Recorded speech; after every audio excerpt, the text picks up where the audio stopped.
These characters are going to die. It's unfortunate, but confirmed. The Succession War will claim both of their lives, but not necessarily in the way that you think. Hello and welcome to the New World Review, your source for everything anime and manga. My name is Liam and I am also going to die at some point, but hopefully not now, and definitely hopefully not in the way that these guys are. Because we are here to break down the future of Crawler and Kurapika, as just like Crawler's former lovely ghostwriter ability, their futures are both well and truly logged in Hunter x Hunter, even though they have yet to actually happen. But happen they will. And here's how. The first thing that happens is they start with a quick round of Scoop Troop, a very simple minigame, the rules of which are as follows. The Phantom Troop have started their own ice cream franchise, and it's going to be your job to guess their flavor of the day. Should you guess incorrectly, then your punishment will be to form a Nen vow by subscribing to the New World Review, which will also result in consistent injections of Hunter-based culture being administered directly into your YouTube feed. And if you are correct, then you will win a free ice cream. But which flavor will it be? Mochi mango, Crawler and cookies, or peanut butter Finks? Make your choice now and we shall reveal the answer in 3, 2,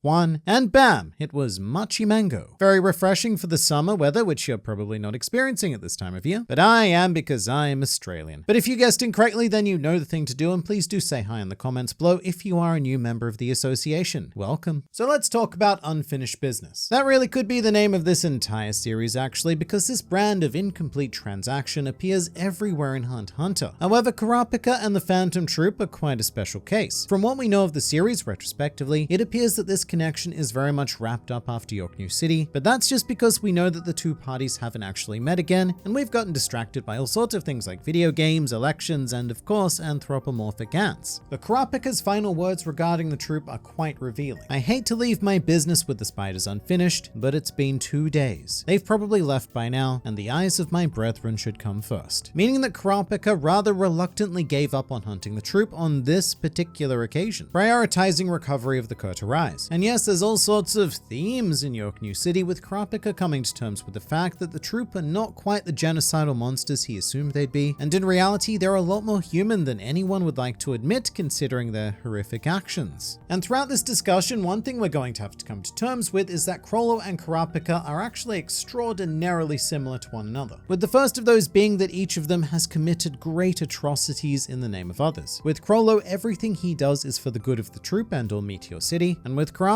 everything he's done is for the sake of his clan. Both characters very much thrust into the darkest underbelly of the Hunter x Hunter world out of sheer necessity, or at least a perceived necessity. And there's many more where that came from, but for now, York New City was an awfully long time ago, and as I love to point out every single chance I get, Togashi's motivations and ideas have changed radically throughout the years. Just because he set up something during an arc in the year 2001 doesn't mean that he's still necessarily on track with that 2 decades later in 2021. Which, by the way, happy 20th birthday, York New City arc. You are so much older than I thought you were. But while Togashi's scatterbrained improvisation strategy does prevail for the most part, Kurapika and the troop are a very rare exception, which is proved by the existence of Hunter x Hunter Volume 0, which provides the events of the Kurta clan massacre. But there is also a fun interview with Togashi within this volume where he is asked why he made it in the first place, with that answer being, I want to draw the relationship/conflict between the Phantom Troop and Kurapika, starting from their origins. I thought I would be able to finish it quickly, and I was able to finish Kurapika's quickly, but shortly after, a lot happened, and I ended up having to shelve it. Which is a fascinating yet cryptic message. What Togashi makes absolutely clear is that he never lost sight of the Kurapika Phantom Troop plotline, particularly since Volume 0 came out 12 years after York New City ended. And rather uncharacteristically, all of this time later, Togashi was still hell-bent on telling a particular story. And he admits that, quote, a lot happened, referring to Greed Island, Chimera Ants, chairman elections, and the most recently at that time commenced Dark Continent arc. Which is important because that timing is everything. The release of this volume telling the story of Kurapika's past happened at the exact moment that both Kurapika and the Phantom Troop became focal points of the Dark Continent events. And given that Togashi said he had shelved their story following York New, this seems like a pretty convenient time to dust that story off. Which we do have evidence of, courtesy of Mr. Mizystom in chapter 381. After discovering Illumi and Kaluto aboard the Black Whale 1, Mizystom immediately craps his mental pantaloons at the very thought of Kurapika learning of the troop's presence, thus potentially setting up a thread between the two factions going forward, which is a very natural path to collision. They're on very different missions right now, but Crawler'S ultimate goal here is to rob the Kakin royal family, a family that Kurapika is currently contracted to protect, or at least protect one of them, the small one. So all going well for the Phantom Troop, they will encounter Kurapika at some point. However, that very much depends on your definition of the word well, because in that very same interview in Volume 0, Togashi quite literally stated the ultimate fates of both Kurapika and the troop, which is, they will all die. And I have said this before, but it's really hard to judge the context of this statement. It may very well be a joke that doesn't translate well between languages and especially on paper, but it could certainly be a serious response as well. In fact, that's very much what we need to take it as by default, because we have no discernible evidence of humor. How are they going to die though? Well, for most of the troop, it's unlikely to be Kurapika caused, because currently Hisoka is bungle nutting his way around the Black Whale 1 with the intention of hunting and killing each and every member of the troop. Furthermore, they're also embroiled in all sorts of mafia power struggles on the lower decks, and in particular, they are set up against Morena and her followers, who will eventually reach an insane quantity of power thanks to Morena's video game leveling Nen ability. They're in a bad spot, a very bad spot, especially if they continue to be separated. The greatest strength of the troop is being able to act as a collective. In any given situation, one of them will have the utility skill required for a mission to succeed, but fractured, they are very vulnerable, especially in a confined space filled almost exclusively with other trained Nen using killing dudes. But to zero in on Crawler for a bit, here is our big twist. Right now, he's hunting Hisoka for the crimes of murdering Kortopi and Shalna. Crawler has put his royalty robbing mission to one side, simply for the task of delivering sweet revenge upon Hisoka. Revenge for your murdered loved ones.